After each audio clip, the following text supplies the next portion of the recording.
নমস্কার, ফোকাস ত্রিপুরার আজকের সংবাদে আপনাদের স্বাগত। সঙ্গে রয়েছে মনোজ। দেখে নিচ্ছি আজকের সংবাদ। আবারও আগরতলা এয়ারপোর্ট থেকে পাচারকালে উদ্ধার হলো স্বর্ণ। শনিবার এয়ারপোর্ট চেকিং এর সময় এক মহিলার কাছ থেকে স্বর্ণ উদ্ধার করে কর্তব্যরত সিএসএফ কর্মীরা। এয়ারপোর্ট টার্মিনাল ম্যানেজার জানান, মহিলার দুহাতে 18টি স্বর্ণের চুড়ি বানিয়ে স্বর্ণ বাজার করছিল এবং এই স্বর্ণ চুড়িগুলির ওজন প্রায় 1 কেজি বলে জানায়। अच्छा, ये इस बार जो घटना इन सेंस जो गोल पकड़ा है, ये it is because of the alertness of CISF staff, specially हमारा क्या नाम था, देवर्मा ना, राधा रानी देवर्मा। तो पहले से भी ऐसा स्मगलिंग बहुत लोग कोशिश करते थे और हमारा स्टाफ लोग इनका सोर्स जो है सस्पिशन हुआ है। इसी की वजह से हर जगह फ्रिस्किंग बूथ हो या हर पॉइंट में काफ़ी सीआईएसएफ स्टाफ अलर्ट रहा और इसी अलर्टनेस की वजह से आज भी ये एक लेडीज़ ने 18 गोल्ड रिंग्स अपना हाथ में ले करके फ्रिस्किंग के लिए आया। उसमें हमारा सीआईएसएफ का लेडी पर्सनल जो है उसने मिलने के बाद पूछताछ सस्पेक्ट किया और पूछताछ किया। उसके बाद उनके पास आंसर कुछ नहीं है। उसके बाद हमारा सीआईएसएफ का डीसी साहब लेकर के और बाकी स्टाफ लोग ने उनको पूछताछ इंट्रोगेशन टाइप में किया। उससे भी रिप्लाई जो है ठीक ठाक नहीं था और इनके कहना है कि पिछली बार भी 6 बार इसी तरह स्मगल कर चुका है। तो आज ये जो पकड़ा है, मैं सीआईएसएफ स्टाफ और हमारा एयरपोर्ट स्टाफ ये लोग बहुत अच्छा काम किया। लास्ट टाइम भी ऐसा करके ये पकड़ा था और इस बार भी ये इनका अलर्टनेस की वजह से इस बार भी 18 gold rings each weighing almost 60 grams, total कुल मिला के 1 केजी और 36 ग्राम्स इस बार भी पकड़ा। तो ये जो है हम लोग एयरपोर्ट स्टाफ मिलके सीआईएसएफ और एयरपोर्ट अथॉरिटी ऑफ इंडिया ये फॉर्मेलिटीज कंप्लीट करके इसको कस्टम ऑफिसर्स के ऊपर हैंड ओवर कर रहा है। आपका नाम क्या है? मेरा नाम S Hafiz Jepu, airport terminal manager, Agartala airport.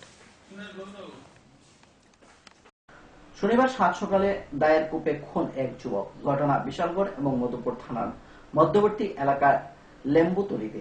যদিও ঘটনার পর আসামি নিজেই বিশালগড় থানায় আত্মসমর্পণ করে। এই ঘটনাকে কেন্দ্র করে এলাকায় বিজেপি এবং সিপিএম দলের মধ্যে চরম উত্তেজনা দেখা দেয়। জানা যায়, এলাকার এক বাসিন্দা কালীপদ রায় এলাকার অশ্লীল ব্যক্তি হিসেবে পরিচিত। প্রায়শই মদমত্ত অবস্থায় এলাকার মহিলা পুরুষ সকলকে গালিগালাজ করত। শুক্রবার রাতে বীরবল সরকার নামে এক ব্যক্তিকে গালিগালাজ করে। শনিবার সকালে বীরবল কেন তাকে বকাবকি করেছে তা জিজ্ঞাসা করতে কালীপদ রায়ের বাড়ি যায়। আর এই যে কথা জিজ্ঞাসা করতেই কালীপদ রায় ক্ষিপ্ত হয়ে ঘর থেকে বিশাল আকার দা দিয়ে বীরবলের হাতে ও গলায় কূপ দেয়। পরে চিৎকার চেঁচামেচি শুনে এলাকার লোকজন এগিয়ে আসলে কালীপদ রায় দা নিয়ে পালিয়ে যায়। পরে থানায় গিয়ে আত্মসমর্পণ করে কালীপদ রায়। সকাল 6টার সময় বীরলাল সরকার নামের একজন 65 বছরের বৃদ্ধ, লেম্বুতলি ওয়ার্ড নম্বর 3-এর বিশালগড় থানার আন্ডারে, ওনাকে আজকে সকালে একটা পূর্ব শত্রুতা, হিংসা আর সন্দেহ ভাবনা নিয়ে কালীপদ রায় নামের একজন 55 বছরের উনিও 55 বছরের প্রতিবেশী ওনার, উনি দাও দিয়ে কুপিয়ে হত্যা করেছেন। সে তাকে নৃশংসভাবে হত্যা করে এবং ডেড বডি এখনও আসে নাই, আমরা অপেক্ষা করছি। এবং সেই আসামি যখন পালিয়ে যাচ্ছিল তাকে ধরার চেষ্টা করা হয়েছিল। তারা এখানে সিপিএমের কার্যকর্তারা এসে ওকে পাগল বলছে। যদি সে পাগল হতো কি করে মার্ডার করে পালিয়ে যায় এবং সে পালিয়ে গিয়ে আবার তাকে চক্রান্ত করে থানায় গিয়ে সারেন্ডার করানো হয়? এটা সম্পূর্ণ রাজনৈতিক উদ্দেশ্য প্রণোদিত না এটা, কারণ বীরলাল সরকার আমার নিজেরই ভাতিজা, যদিও আমি সিপিএম পার্টি করি, সে বিজেপি করে। এবং কালীপদ রায় যে নাকি বিরল আমার ভাতিজারে কূপ দিছে, সেও বিজেপির একজন কর্মী। এখানে রাজনীতি কোনো ইয়ে না। কালীপদ রায় তার এটা নিত্যদিনের একটা ডিউটি, যে গালিগালাজ করা। পাড়ার অনেক মানুষই, এমনকি আমারও সে ব্যক্তিগতভাবে আমারও মানে সকাল বিকাল দুপুর গালিগালাজ করে। নিয়ে নিচ্ছি ছোট একটি বিজ্ঞাপন বিরতি, ফিরছি বিরতির পর অন্যান্য সংবাদ নিয়ে। চোখ রাখুন ফোকাস ত্রিপুরায়।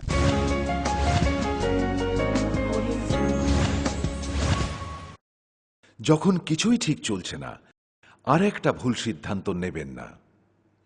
শুধুমাত্র পরীক্ষিত গ্রহরত্ন কিনুন, মনের শান্তি অক্ষুণ্ণ রাখুন। শ্যাম সুন্দর কোম্পানি জুয়েলার্স, আগরতলা, খোয়াই, উদয়পুর, ধর্মনগর, কলকাতা। পর্ষদ অনুমোদিত দশম শ্রেণীর নতুন সিলেবাসের সেরা পাঠ্যপুস্তক পারুল প্রকাশনী, গণিত শাস্ত্র গৌরদাস সাহা, জীবন বিজ্ঞান বিচিত্রা দুলাল কুমার চট্টোপাধ্যায়, সমাজবিদ্যা ইতিহাস রাষ্ট্রবিজ্ঞান ডক্টর অমিত দে, সমাজবিদ্যা ভূগোল অর্থনীতি ঝর্ণা তালুকদার, ভৌত বিজ্ঞান বিচিত্রা ডক্টর সন্তোষ কুমার ঘড়ুই, ডক্টর অর্জুন কুমার দে। পারুল প্রকাশনী, ভাষা ও ভাবনা, ব্যাকরণ ও নির্মিতি Nirendranath Chakraborty, a practical English grammar and composition doctor PC Dhar. Parul প্রকাশনী। আপনি কি জানেন ভূমিকম্প প্রবণ অঞ্চল হিসেবে উত্তর পূর্বাঞ্চল তথা ত্রিপুরা ভারতবর্ষের মধ্যে লাল সতর্কতার পঞ্চম জোনে রয়েছে? আপৎকালীন বিপর্যয় মোকাবেলার জন্য তৈরি করুন নিজেকে। অংশগ্রহণ করুন সরকারি প্রশিক্ষণ শিবিরে। ইতিমধ্যে ধলাই জেলার বিভিন্ন স্থানে অনুষ্ঠিত হয়ে গেছে মেগা মক ড্রিল, স্কুল সেফটিমূলক প্রশিক্ষণ, বিপর্যয় মোকাবেলার জন্য জেলা, মহকুমা এবং ব্লক লেভেল সেমিনার। তাছাড়া জেলা, মহকুমা, ব্লক এবং পঞ্চায়েত ভিত্তিক বিপর্যয় মোকাবেলা টিমও গঠন করা হয়েছে। বিপর্যয় মোকাবেলা করে নিজেকে, পরিবারকে এবং আপনার প্রতিবেশীকে বাঁচাতে এগিয়ে আসুন। বিপর্যয় মোকাবেলায় ধলাই জেলা প্রশাসন আপনাদের সাহায্যে সদা প্রস্তুত। ধলাই জেলা প্রশাসন কর্তৃক জনস্বার্থে প্রচারিত।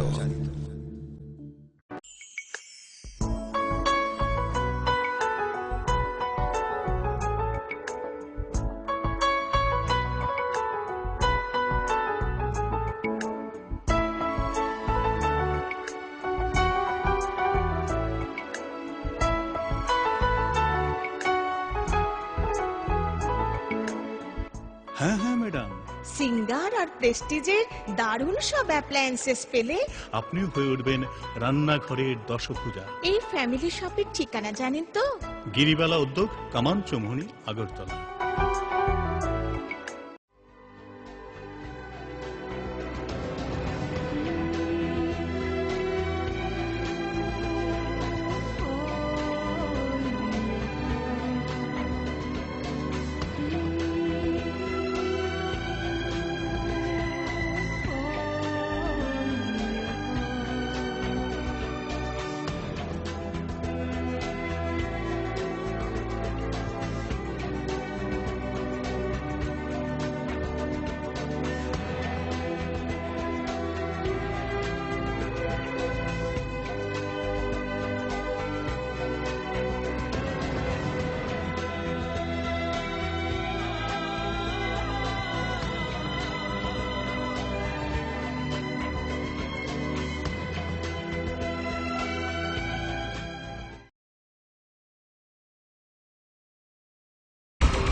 সময়কে পরাজিত করে এভাবেই আরএফএল ইউপিভিসি ডোর টিকে থাকে বছরের পর বছর। ভার্জিন রেজিন এবং ইউনিফর্ম স্ট্রাকচারাল ডিজাইনের কারণে আরএফএল ইউপিভিসি ডোর মজবুত বেশি আর টেকেও বেশি। আরএফএল ইউপিভিসি ডোর, সময়ের প্রতিদ্বন্দ্বী। উপায় তো নেই আমার কাছে বাবা, এভাবে কি আর লেখা যাবে? ছিঁড়ে গেল বই খাতা, বাবাকে বোঝাতে। বাবা, আমাকে একটা পড়ার টেবিল দিবে? এই সময়টায় বাচ্চারা শেখে চারপাশ থেকে, তাই আরএফএল বেবি রিডিং টেবিলের মজার মজার নকশা, বিভিন্ন রং ও ছবি তাদের করে তুলবে আরো সৃষ্টিশীল। RFL baby reading table, table যত সুন্দর, লেখা তত সুন্দর।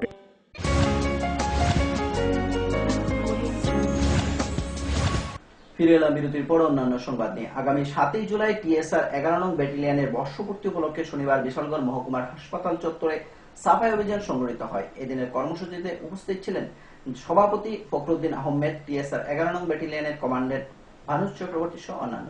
বিশালগড় সাব ডিভিশনাল হসপিটালে স্বচ্ছ ভারত অভিযানের তহত 11 নম্বর ব্যাটালিয়ন গোকুলনগর হইতে সকালবেলা 7টা থেকে 10টা পর্যন্ত হসপিটালের চারিপাশে ভিতরে এবং বাইরে সাফসাফাই অভিযানে অংশগ্রহণ করি। এই আমাদের সামাজিক দায়বদ্ধতা অনুসারে আমরা এমন পরিকল্পনা আরও সামনে নেব। সামনে আমাদের 7 তারিখ 12তম রাইজিং ডে। এই রাইজিং ডে অনুসারে আমাদের আরও আগামী দিনে রক্তদান শিবির অনুষ্ঠানের আয়োজন করছি। গোয়াই থানার অন্তর্গত বারবিল উচ্চ বিদ্যালয়ে শুক্রবার রাতে হানা দেয় চোরের দল। নগদ 9,000 টাকা, মিড ডে মিলের চাউল সহ মূল্যবান নথিপত্র নিয়ে যায় চোরের দল। শনিবার সকালে প্রাথমিক বিভাগের শিক্ষকরা স্কুলে আসতে দেখতে পায় স্কুলের 3টি দরজা ও গ্রিল ভাঙ্গা, পাশাপাশি প্রধান শিক্ষকের রুমের আলমারিও ভাঙ্গা। খবর পেয়ে ছুটে আসে খোয়াই থানার পুলিশ এবং ঘটনাকে কেন্দ্র করে তদন্ত শুরু করে দিয়েছে বলে জানা যায়। আমি তো আজকে ভোরবেলা ঘুম থেকে শুধু আমার স্কুল মর্নিং স্টাফ থেকে ফোন করেছে যে স্কুলের ঘরের দরজা গেট ভাঙা। কি হয়েছে যে ঘরের খোলা তাই চুরি টুরি কিছু হয়েছে। আমি তাদের স্কুলে আসলাম, ওই পরে আমি মুখ দিয়ে সরবেল স্কুলে আসলাম। আয়াতেই দেখলাম গডরেজ বাংলা, এদিকে দরজা বাংলার এই 2টা গিলেস দরজা ভাঙছে, আমার এই ওয়াশরুমের দরজা ভাঙছে, ব্যাংকে ওই গডরেজটি ভাঙছে, 3টা গডরেজ ভাঙছে, আর এইদিকে সায়েন্স ইনক্রিমেন্টে এটা ভাঙছে। ব্যাংকে ওই যা যা পাইছে কাগজপত্র লন্ডভন্ড করছে করে। আমার এখানে কিছু টাকা আসলো, ওই টাকাটি তারা নিয়ে গেছে। আর কিছু চাল আমরা কম পাইতেছি। লক্ষ্য করে দেখলাম যে চালের দামের নিচে বস্তা ফুরে দিচ্ছে, একটা আরো অন্য বস্তা আছে নাই। দেখলাম যে চালের কিছু আমরা কম। ওই তো আমরা পিএস এর খবর দিচ্ছি, পিএস আইসে আইয়া দিকে রিপোর্ট টিপোর্ট লিয়ে গেছে ইনকোয়ারি করবো, দেখবো। টাকার পরিমাণটা কত? টাকা ওই তো এমনি তো আমারও কিছু টাকা আসলো, মিলাইয়া প্রায় 8-9 হাজার টাকার মতো আসলো, আর স্কুলের কিছু টাকা আসলো। সময় আবারও ছোট একটি বিজ্ঞাপন বিরতি। ফিরব বিরতির পর অন্যান্য সংবাদ নিয়ে। চোখ রাখুন ফোকাস ত্রিপুরায়।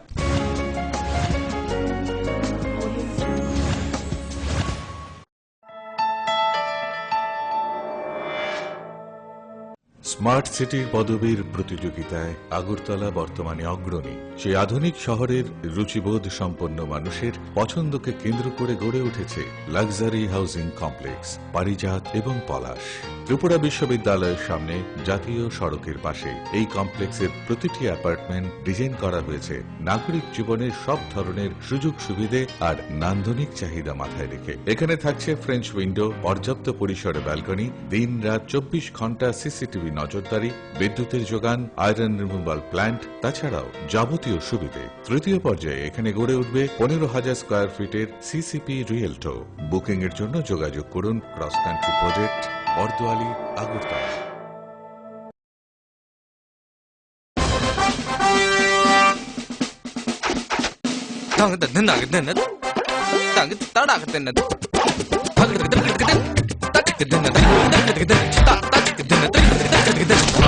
টাকা দিয়ে পোকামাকড়ের বাক্স আর কত কিনবেন? নিয়ে আসুন পোকামাকড় নিরোধক ইনসেক্ট রিপেলিয়েন্ট মাস্টার ব্যাচ সম্পন্ন আরএফএল ওয়ার্ড্রপ।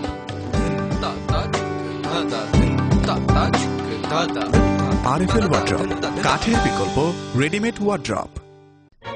স্মার্ট হচ্ছে গোটা পৃথিবী, তাই আরো স্মার্ট হয়ে উঠেছি আমরা আপনার স্বপ্নের বাড়িটিকে সাজিয়ে তুলতে। জনসন, হিন্দওয়ে এবং জ্যাগুয়ার মতো সুবিখ্যাত কোম্পানির স্মার্ট সব কালেকশন পাবেন আমাদের এখানে, তাও আপনার বাজেটের মধ্যে। এছাড়া রয়েছে সোলো স্যানিটারি ওয়্যার এবং প্রিন্স পাইপ অ্যান্ড ফিটিংসের অতুলনীয় সব ডিজাইনের সম্ভার। গ্যারান্টি সহকারে সবচেয়ে কম দামে আপনার ঘরটিকে স্মার্ট করে সাজিয়ে তুলতে চলে আসুন আমাদের শোরুমে। Eureka mosaic tiles and sanitation, 9 Mantribari road, post office Choumuhani, Agartala.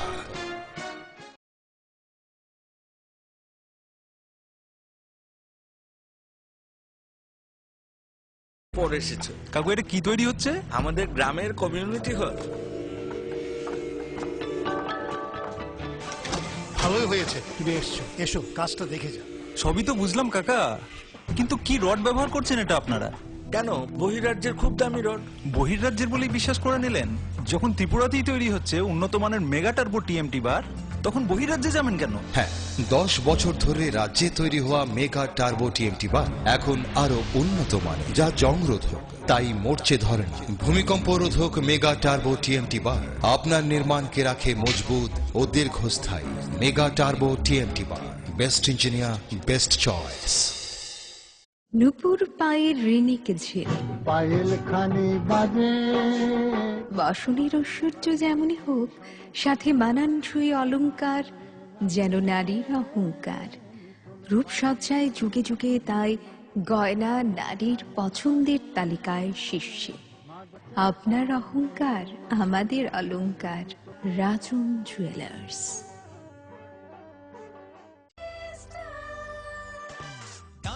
সবজি মশলার কেরামতি গুণমানে প্রতিঘর সিস্টেম স্পাইসি, কষা কিংবা ঝোল করো আমিষ হোক নিরামিষ, সিস্টার গুণে সব রান্না স্বাদে হয় সঠিক। হোটেল রেস্তোরাঁ কিংবা করো আয়োজনের খাবার, সুস্বাদু গন্ধে ভরে মন সবাকার। সিস্টার গুঁড়া মশলায় রান্নার বাহার, মন চাই ফিরে ফিরে খেতে পারবা। সিস্টার গুঁড়া মশলা, গুণমানে প্রতি ঘরে ঘরে।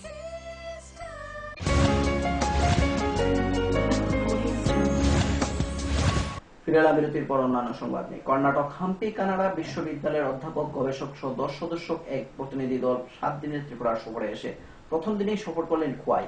এদিন প্রতিনিধি দলটি খোয়াই এসে বিভিন্ন এলাকা পরিদর্শন করে এবং কথাবার্তা বলেন স্থানীয় জনগণের সাথে। প্রতিনিধি দলের সঙ্গে ছিলেন বিধায়ক Biswajit Dutta. In the month of January 2017, your Honorable Chief Minister came to our place, Karnataka. Not came, basically he was invited by a very important charitable trust or a mutt in Karnataka to award him a very prestigious award, Basaveshwari Award. On that occasion, we have invited the Chief Minister to our university. Our university is Kannada University, Hampi. And also we have got faculty from other universities also. So he invited us to visit this place and to study the socio-economic development which have taken place, and the cultural transformations and the political transformations which have been taken place in place since the left government has come over here. So that's how we came here. That's one of the very important purpose. And another, we read about the transformation of Tripura state over the period. Within a short period of, I think, 10 to 20 years, the state has made very big revolutionary changes in the field of education, health, and also in other areas, the poverty alleviation.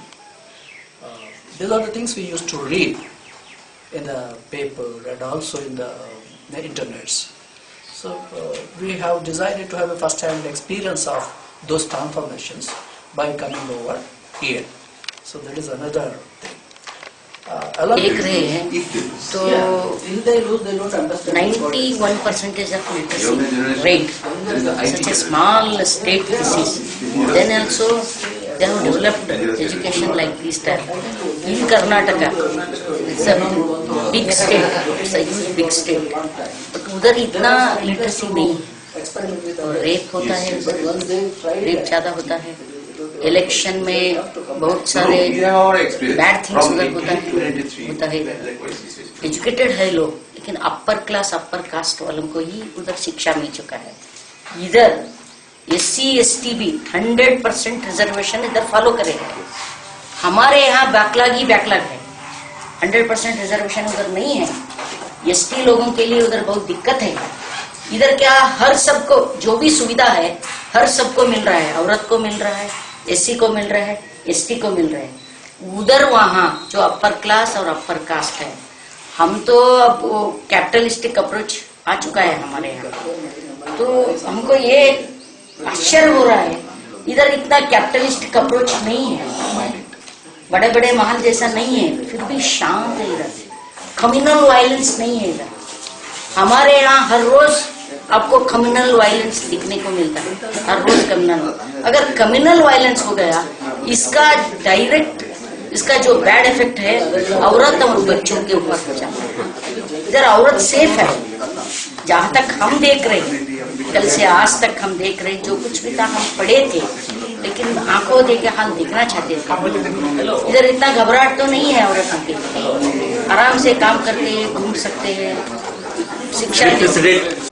গ্রামবাসীদের বিভিন্ন গুরুত্বপূর্ণ দাবি নিয়ে ৪৫ নং Kamalpur BJP Mondal কমিটির পক্ষ থেকে শনিবার ৫ দফা দাবি নিয়ে নোয়াগাঁও পঞ্চায়েতে এক ডেপুটেশন প্রদান করে। তাদের দাবিগুলির মধ্যে ছিল নোয়াগাঁও পঞ্চায়েত এলাকার বিভিন্ন রাস্তাঘাট দ্রুত মেরামত করা, বন্যায় ক্ষতিগ্রস্তদের পঞ্চায়েতের পক্ষ থেকে সুযোগ সুবিধা প্রদান সহ অন্যান্য।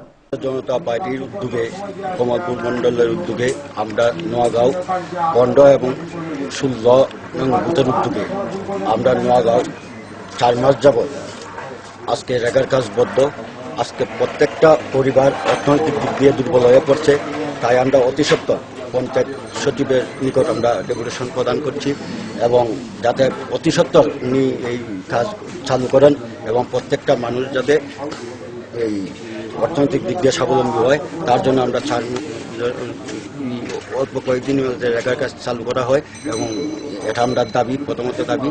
দ্বিতীয় দাবি হচ্ছে ভূমিকম্পে ক্ষতিগ্রস্ত হয়েছে যারা প্রকৃত ক্ষতিগ্রস্ত তাদের জন্য অতি সত্বর সাহায্য করা হয়, এটা হচ্ছে আমরা দ্বিতীয় দাবি।